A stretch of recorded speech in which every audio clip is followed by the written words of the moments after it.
Hey, everybody. Welcome to Wordsmith Writing Coach's Writing to Heal, Coping with Pain, Grief, and Loss. I have our guest, Erica Ruiz, with us, so I'm going to bring her in. So, Erica Ruiz, well, here, I'll bring her in and then I'll introduce you. Yay. Hi, Erica. Uh-oh. I think are you, let me unmute your mic. Okay, you're going to have to unmute your mic. Sorry. Okay, there There I we am. go. Yay. So Erica Ruiz is an author of children's books. I know you've written books for grown-ups too, but you're most famous for writing children's books, and especially you've written children's books that 99.99999% of all the world's children's authors will not touch with a 10-foot pole. Either that, or because they just don't even understand the experiences that some children have gone through. Um, they can't write about the things that you have written about for children. And yet parents love your books. So can I just talk about the one that I first saw, and then Yes, I'll of let you course. take it. Okay. So the first book that is it okay if I tell people that you're a client of mine? Of course. Okay, I just did. Sorry. Anyway, so I have edited some of Erica's books, and the first manuscript that she sent me to edit was titled, oh wow, there's banging going on behind you. The first manuscript that Erica sent me to be edited was titled, "But Why is Daddy in Prison?" And I thought, oh, I don't know why Daddy's in prison. This is going to be like, why are we talking about this with 4 and 5 year olds? Okay, this is going to be interesting. And it was. It was a very interesting read. I found it emotionally moving. And of course, it was written very simply for 4 and 5 year olds, and it was mostly told with the illustrations. I'm glad you found a good illustrator for it. But holy cow. And then you kept sending me more and more books like that. I was like, oh my gosh, like, there's probably like how many kids out there are there that need to read these books? And then I realized, holy cow, like she's in her second printing. She's in her third printing. I guess there are a lot of kids out there that need to read these books, and no one else is talking about this kind of pain. So tell me a little bit. I mean, I haven't really done a very good job of introducing you, so go ahead and tell everybody whatever you want people to know about you, and then tell us a little bit more about how your writing has helped people get through pain, and how you've written through, I don't know, how pain and your writing have gone together. I'm going to stop talking and Great. let you talk. Go ahead, Okay. Erica. Okay, first of all, thank you, Nicholas, for having me here. And it's a pleasure for me to be here. And definitely, yes, my name is Erica Ruiz, and I've published several books now. I believe I have 13 children's books, and I have one that I wrote about my teenage years and how my overdose experience changed my life. So that one ended up being more for teens. But yeah, definitely. I mean, it's a lot to share. So as an educator and a daycare owner and a teacher, working with families and children for over more than 20 years now, I've met so many families with different backgrounds. They came from different ethnicities and, different belief systems. So a lot of times I would get the parents asking me questions like, hey, Miss Erica, how do I talk to my child about this topic? Or how do I bring up this topic to her because I don't even know how to introduce it? So I found myself telling these parents to go to the library, pick out a special book that they can start reading to them at night or whenever they were alone. And that'll pretty much give the explanation for them and get the conversation going. And them talking about it obviously creates a stronger bond between the child and the parent. So then, after a while of being asked these questions, I said, hey, wait a minute, like I should write a topic, like I should write my own book about Yeah. this topic. And I was like, why didn't I think about that? And actually, yes, the very first one was the But Why is Daddy in Prison? So again, I've met many families, and then when I was working as a substitute teacher over in the East Side area and the Compton side area, of course, I met a lot more family members, children that were going through this, and there was no book to be found on this topic anywhere. So There really aren't any. they're not. And I I was like, I where? remember trying to find comparables for you. I was like, "Well, hey, Erica, let's find some comparables." I could Right, I couldn't find any either, and I work in this industry. right, right. Yeah, And I couldn't find anything that'll make, that even I can put together. It just wasn't there. It's not in the LAUSD system. It's not in daycare settings. It's nowhere that I've seen a book like that and say, hey, wow, like this is a book, like it's very realistic on. And again, these are real life challenges that children face. And I guess based on my experience, we tend to forget the children. It's still a yeah. trauma to the adults. Yes, it is. But I feel like the kids are always left behind. Like, what are they going through? What are they feeling? And I don't think it's very rare when it's even being questioned to Mhm. them on what they're going through. How are they feeling about this situation? So, Honestly, when I read that book, the very first book you sent me, I mean, after that, my eyes were opened, and you sent me other books about, why is mommy in mhm, jail, and the other books. I was like, okay, got it. My eyes are open. I can see. Oh, here's another facet. Here's another facet that Erica is exploring. That's great. But that first one, like, I remember, like, reading it, and then like I had to like lean back for a second and go, you know, why has it never occurred to me that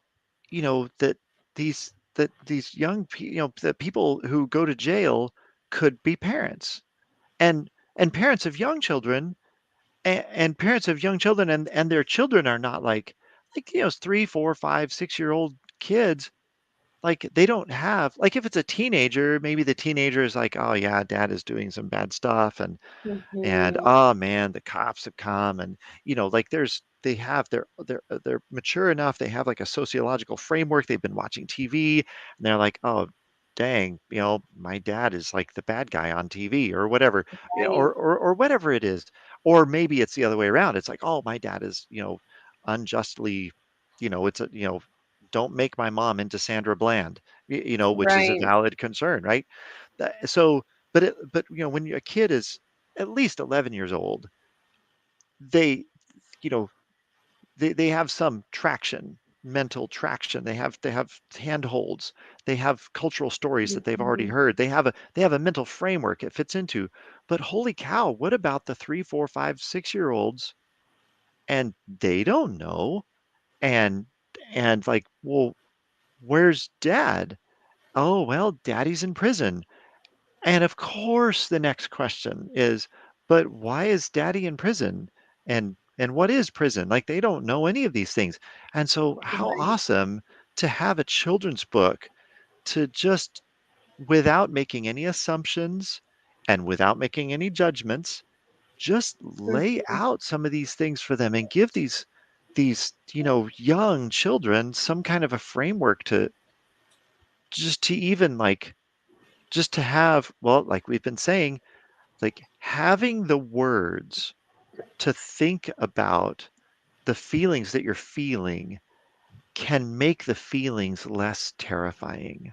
And having the words to think about and the words to express the feelings that you're feeling make it possible, even for young children, to express themselves with words rather than expressing themselves with a crayon on the wall, or a right, hammer, taking a hammer to the furniture, or right, whatever. And anyway, I'm babbling, right. but I'm babbling about Thank you. the insights that you have helped me find. Yes, Hey, do yes, you mind? very true. I'm going to bring Mike into this conversation too. Oh, look, we're all super skinny. Oh, I'm gonna switch us around hi, like Erica. Hello. this. Hello. I'm Hi, Mike. There we Mike. go. I literally I'm gonna. just went and bought uh But Why Is Daddy in Prison? Oh, Nice. Thank you so yay! much for that. In the Thank moment. you. My wife teaches school, has been a school teacher forever. and she's gonna love that resource. Nice. Thank you I feel for like that. every year we have conversations about, well, here's what's going on with this kid at home, and Hmm. Yes. right. Exactly. So awesome way to have a resource, way to like touch an area of of suffering, right? Right. But Yeah. honestly, we were talking earlier about how Okay. in our culture we avoid these things, right? Exactly. And by the way, Erica, We if you got have way kids to at come in home and who like need your attention, that's totally fine. So just mute yourself and that's fine. But I'm putting you center stage because I want to be able to ask you some of these questions. So I'm going to go back and um, I'm just going to Hmm. put some comments on the screen. Okay. Can you see that comment from Oh Ann yeah. Doherty? Yeah. So the fear, because we were talking about how it can be scary sometimes writing about grief and pain Hmm. and loss and suffering and things. yeah, The fear is that if you write about it, it makes it more real. But yeah, then she said, more real than the hidden thoughts and feelings. But you know, one of the things that we said was, well, the wound is there, like, the words don't make it real, the words just make it visible. The words make it so that we can talk about it. that's It's not hidden Mhm. anymore, now we've chosen some words for it. But, that's a Right. do great you think it's question. actually yeah, do you think it's harder for kids to deal with things if they do have the words or they don't have the words? I think it can be, but I really feel that introducing the ability of them to be able to express themselves, talk about it, write about it, draw about it, is is part of their healing. So it's, for example, even us as adults, when we're writing, and the more we continue to write about what we're going through in our journals, for example, we start healing because we're putting it somewhere. So it's I really think it's the same thing with children, and it's even better to catch them at a younger age because they're able to understand it sooner. Mhm, Therefore, it also creates cutting that cycle, breaking that cycle from even continuing that.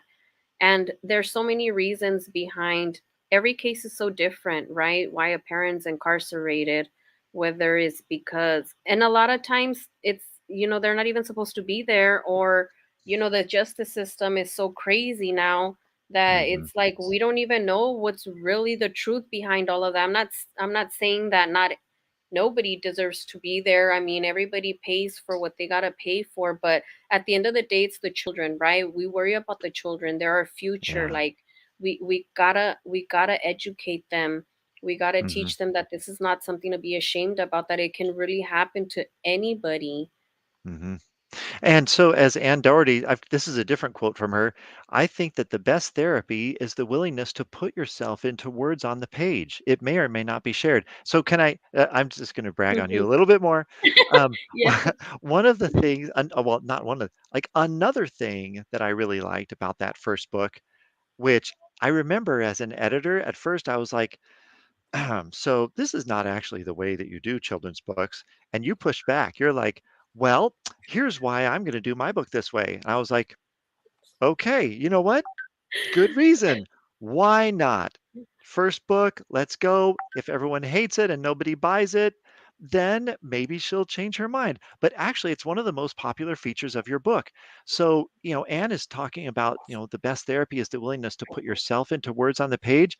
So, for those of you who haven't seen Erica's books before, the last half of many of your books is blank lines, and Right. you end the story by inviting the child, the reader, to go ahead and tell their own story. And I don't remember exactly how you do it, but could you talk a little bit about that and the Yeah, experiences, of like what you've course. heard from parents? Yes, so again, I'm such a great believer of that because I work with kids almost all my life, and every child likes to color and write. So I said, I'm going to write my books in a form of therapy, not just adding the resources on the back, but something where it can be a little bit more personal for them. So I added in the back, depending on which book, for example, that one has a space for them to express themselves, like, well, how do you feel? And it goes with the question mark. How do you feel? And so that I also believe brings a more stronger bond between the parent and the child. They get the conversation going, they start talking about it. And I added another page where they're able to share their prison pictures next to the cartoon picture. So I think that was so cute. That's genius. Sorry, I was muted there. That is really cute. That is awesome. I love it. Yeah, thank you. And I love it so much because not just because I published it, but honestly, like, I get feedbacks and pictures from these kids. Their parents send them to me, and I love receiving them. Like, they're just so happy to see a book that they can relate to and that they know that they're not alone, and it gives Yeah. them a voice as well. Yeah. So it's a very emotional book for me. I just love talking about it. I love it because these kids, I mean, we gotta care for their voice. And Yeah. when they have it, I mean, it touches my heart when these parents send me videos of them saying thank you. They're holding the book or they want to share their pictures with me. It's just so awesome. Okay. I'm going to invite someone else to come and join us. Hold on one moment. Um, you know what? I'm going to um, put you guys on here together, and I'm going to back out for a second. So, what I'd Mhm. like you, like Mike and Erica, for you guys to talk about is talk a little bit about what it feels like when you are like you've already written it, you've written something painful and difficult, and now you have to go over it again and make it as good as you possibly can. Like, what does that feel like? Is that painful? Is that difficult? Is that how do you get through that process? I'll be right back. Okay. Would you like to go first? I was just gonna say, you go, Erica. Oh, okay. Okay, sure. So based on my experience, I feel when I published my last book where I talk about my life experience, I just feel that once I started writing that book, first of all, I was not even planned. I never thought I would ever write a book like that. I never wanted to share that part of my life. Yeah. But once I started writing, I just didn't know how much I never healed from that experience. And not just that, but from so many past wounds, childhood wounds, traumas, and everything. So the more I edited and re-edited, I just found myself feeling less stressed writing about it. At Wow. first, I had to take breaks. I was like, I don't think I can do this. I'm reliving this. I'm living a memory lane right now. I Yes. was so nervous. I was like, I don't think I could finish this. Hmm. And I had to take constant breaks. But the more I wrote about it, the more I edited, re edited, and went over it and read it and read it and read it, it just became easier for me to accept that I had lived that part of my life and that eventually this book will help other teens maybe facing a situation like mine and help them understand that it's not the end for them. Yeah. Um, so my book is about the death of our baby child. Um, Mm, so, but sorry about that. very, very similar what you're describing in terms of at first you just feel like you're drowning in it, right? Like you survived it. Right. Now to come back into it is like, oh my gosh, and I've told Nick, like, it absolutely feels like you're reliving it because the only way to write it is from inside, right? Exactly, Yeah. exactly. So, and my metaphor is that coming through grief is like getting through the desert, right? There's no there's no water, there's no food, there's no map. Right? Right. You don't know how long you're stuck there. So going back into writing it was like, why the would I want to go back into that place? Exactly. But like you, I wrote it because I promised myself that I would to be able to offer that for other people going through the same thing, right? And Right. exactly what you're saying about teenagers, right? Like you know what they've been through and are trying to get through, and people who haven't experienced that can't know. and, Right.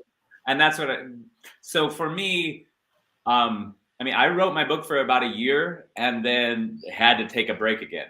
Right, like I I mean, like bet. a 6 month break of I'm just too, but I feel like as I went back and edited, um I mean, there's a different part of your brain that you're using. Right. Right. um and so in some ways that got easier, and in some ways it's just I'm either in or out. right? Like Right. I'm either immersed in this or I'm not there right now. Mm, And so the going back and forth I found difficult. Um, I was Nick. I was happy that as I got to the end of the immersed part and kind of started talking about more the hope of coming out, that's when spring arrived. And it was Oh, like literal spring, like the literally actual. right. Like I started to Okay. see green leaves and buds, and it's like, yes, it's not even just a metaphor; it's the actual Yeah. life is returning. Yeah, So so I'm sharing a comment down here at the bottom that talks mhm, a little bit about that. Kim says, "My keyboard was washed with my tears when I wrote mhm, it, when she wrote her story, and I still weep when I read it. But it exorcised the unrelenting pain so that I no longer cry every day." mhm. Wow, Kim, I feel you. Yeah, Yeah. that's exactly what we're talking about. We're writing to heal, and healing is a process. It's not Mhm. it's not a magic link that you click and then everything's all better now. Right. And I Well, feel like when you write such a powerful book like that, for example, like Mike's, I mean, it's something you get to carry with you forever. Like you get to just carry that with you. Like when I published when I published all my books, but like this last one, I even slept with it. I slept with it. I put it next to my pillow and I was holding it and loving it and I was just like, man, like I acknowledge what I went through and that I had the courage to actually write about this, I love that. and that it and I like to pray and just meditate and send it out to the universe and say, I really hope that my book falls into the hands of those that really need this. Yes, yes, that's And that's exactly my exactly what you're doing as well, Mike. yeah, that's exactly my prayer too. Somebody feels alone and like nobody gets this, right? And Yeah, that's the grief is bad enough, and then feeling isolated is worse. And right, so yeah, is the offer of you're not alone in this, right? I can't make it feel better, but I can let right, you know that I've survived that too. right. yeah. The thing I love So Erica about the thing I love Erica, I guess I'm gonna point that. yeah, go ahead. About what you're writing about, and I feel the same about mine, but I think yours even more so. Like there's so much shame in that, Hmm. and that breaks it, right? Saying it out loud, bringing it into the light, giving people permission to not Right. be hidden in that. I just think that's so powerful in breaking that shame, right? Thank you. Because Yes. it's horrible enough to try to survive it, and then adding the and I'm supposed to keep it disguised and right. Right, right. And I've had a lot of feedback on that on ex-prisoners, people that I've met that were incarcerated for so many years and they tell me, I wish that I could have. Oh, did he log off? No, no, he's still Oh, there. I just I I'm about to wish. introduce something else, but I want Oh, you to okay, finish okay, first. okay. Yeah. Yeah. I believe that there's one man that did almost 20 years. He said, I wished my daughters could have had a book like this when I was incarcerated for so long and there was just nothing like this out there. And now he's out. He's almost 60 now and he was in there for so many years, but I get a lot of feedback comments and when I have book events at the parks, I get people stopping by just to talk to me about that book. Mhm. Yeah, And I believe it. Well, now you are also going to be at the LA Times Festival of Books, right? yes, I You're gonna am. And I be was, at the Wordsmith Writing Coach's booth. yes, So with the recent books, I mean, you can bring any books you want, but the right. reason Thank you're you. there is because you're a Right. client and you've published books in the Hmm. past couple of years, and so you're going to be there to promote those. So if anybody wants to meet Erica in person, come to the LA Times Festival of Books booth. So Erica and Mike, I want you guys to stay with me backstream, but now I'm going to bring on a new person. This is Ann Doherty. Um, Anne, I'm going to let you introduce yourself more in a second, but just so everybody knows how I know you, um, Anne is a critique group leader for the Greater Los Angeles Writers Society, and you've got a lot of experience with counseling and being a therapist and stuff like that, right? So Yeah. I'm sure you have, and I know you're also right now doing some painful writing of your own. Is that right? Tell us a Yes. little bit about that. Yeah, I'm writing memoir, and so my experience, you know, like like you guys were saying, it's that thing about going back into those places of long ago and not so long ago, and it is the most challenging kind of work I think I've ever done, and it's when I started it, like I did not know that that was the territory that I was going to go through. I did not know that it was going to be so hard to do it. Um, and the reason why I continue to do it is because the clarity and the freedom and the connecting the dots of my life, um, that this writing is um, the single best mm, tool that I know of to connect the dots. And the thing is that, like with the children, I was thinking of how um, when we don't have words for where we've been and what's happened and what hasn't happened, our actions are going to play it out. And so it's a much better world to live where we can speak of those things rather than Hmm. act them out, because Yeah. most of the world is not versed in the language that we will speak with our actions, that we live in a shame based world. And that Mm. shame means that I will not have the courage and the integrity to look clear eyed at your fear, at your sadness, at your anger, at your anxiety, at your depression. And and if nobody can look clear eyed at you with that, your actions will be interpreted as being bad, as being immoral and illegal, wrong, like the million and one things that we do with it. Hmm. So, yeah. And when I was in graduate school learning to be a therapist, um, one of the most wonderful things that I discovered, and maybe one of the teachers had said it, they did. I went to the children's section in the bookstore and I read the books that were written for kids. So I was 25 years old at the time and considered myself fairly sophisticated in some ways. And I devoured those books, everything from basic anatomy to dealing with all kinds of things. And I needed to have someone speak to the child within me, that my Mm. intellect would not allow me to go to other places until the child within could hear it in the Mm. language. And even now, a lot of years later, um, yeah, like I get it. It's like the closer I can go to the child's world, to the language and the feelings and the experiences, that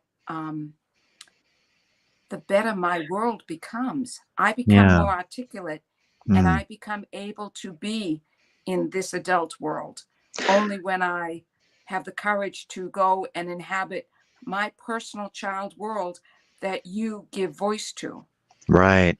So, speaking about inhabiting the world of the person going through pain, let me share something real quick. This is, hold on. Da, da, da. This is the image that I've been using for for the emails and stuff when I've been talking about this writing to heal. But this is the image without all the words on it.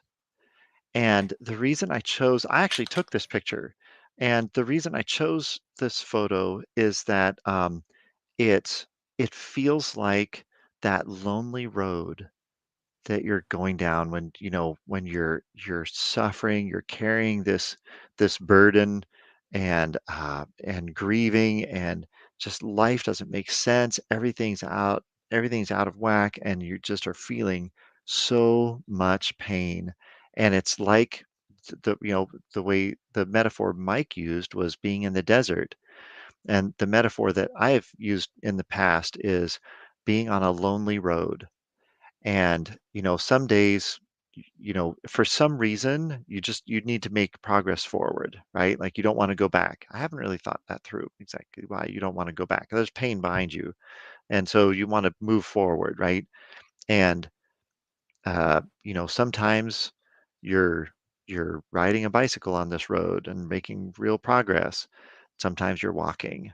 And sometimes if you can just crawl a little bit and then roll over into the shade at the side of the road, then that was enough progress for today. Um, but and by the way, this looks like a much more cheerful picture when you see it in color. That's a very deep blue sky, but I didn't like that because that's not how I felt. So I just changed it to monochrome and poof, the sky is black, which felt perfect. Like that's exactly right. But but I just wanted to ask you guys, like, um, what we talked a little bit earlier about, how lonely an experience it is when you're, like you said, and when you're like putting words to your experiences and going, intentionally taking a deep breath and going back into the painful things that you wish you could leave behind, but you've got to go back to them because they're like they're not actually you're not actually going back to them, like they're on top of you all the time. So like going back into them is just acknowledging the role that they're still playing in your life, right? So Mhm. so tell me a little bit about, um, if someone feels like they're walking a lonely road like this, what let's take turns here. What can we say to them to give them hope that there could be healing or relief or something more positive around that bend there? Can we start with Mike? We haven't heard from Mike for a little while. Um, yeah. What I tell people is, um, I know this feels like it will kill you, and I know that right now you can't see anything other than this, and I can believe for you. Um, I, the worst thing to say to somebody who's grieving the death of a child is you just need to have faith. And with what I can express is I've survived this. I can believe that you will survive this, and I'm going to believe for you until you can believe again. Um, and like there's no Job's friends expectations of you need to fix this, right? Like being in the desert means your only job is survival. That's why I like the metaphor so much, because it's like anybody who's trying to give you other work, yeah, you just let them know you're just there to survive. That's it. And if they don't understand, they can go away. But that's what I offer, is to say I have lived through this. I am here with you in whatever way I can be. I know I can't take that pain from you, but I can try to carry it with you a little bit, and I can believe for you until you can have faith again. Mm, okay, thank you. I just dropped that into the comments. Oh, it cut my comment into two pieces because it was too long. Interesting. All right. We're too long here. Erica, what about you? What would you say to someone on this lonely road and you want to encourage them? Yeah, one of the things that I can say that I've heard a lot of people say, and I read these on comments. Well, I do have I took a class on grieving process, and so I was able to join some Zoomy conferences where there was people that have lost somebody, so close to them. And what the one thing I did hear a lot was, "You gotta let them go. You gotta let it go." And I was like, for me, I'm like, you don't have to do anything. You don't have to let it go. You don't have to let them go. Like it kind of like it relates to what Mike is saying, is like sometimes I know people don't say it in a bad way, but it's those little comments that just kind of make it a little bit more dreadful. I feel like, like you have to do something a certain way, and you really don't have to. I just think that allowing yourself to cope through it for as long as you need to, and not having to feel that you have to do something about it, is just it. And just being there for the person, hearing them out and allowing them to express without judgment or advice. Sometimes that's all really people need. And I've had some Zoom events where I wanted to share this book that I published. It's a journal. It's a writing journal. It's called Heal Yourself, Forgive Yourself. And I like to recommend people that have gone through experiences like that to join group events, support systems, even if you don't want to talk, even if you don't want to share, maybe it's not time, but just listening to other stories helps you also to be understanding, like to you feel a part of it, and you know that you're really not alone. And eventually, little by little, and I've noticed this through classes, through Zoom meetings, that it will get people talking. Eventually that quiet person's going to start talking, and once they start talking and wanting to share, then that's where the healing starts for them. More healing. Yeah. Yeah. Just to agree with that. I just tell people healing takes as long as it takes. Right. And it can take, I mean, it could take forever, right? I mean, there's always something to heal Yeah, from. there's no timeline, there's no map. It takes as long as Right. it takes. And yours will be different than other people's, so don't feel like, oh, but somebody else doesn't matter. Right. As long as it takes. Right. And that's okay. Yeah.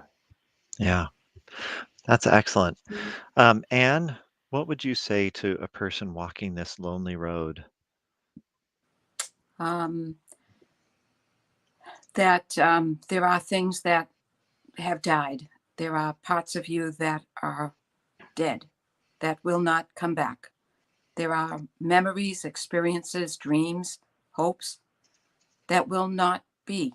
They are gone. They went into the grave. And um, that you will stay in your grave with it, like you guys are saying, for as long as you need to. And that's okay. And don't let anybody force you out. And at the same time, you want to keep in mind that at some point in the future, that,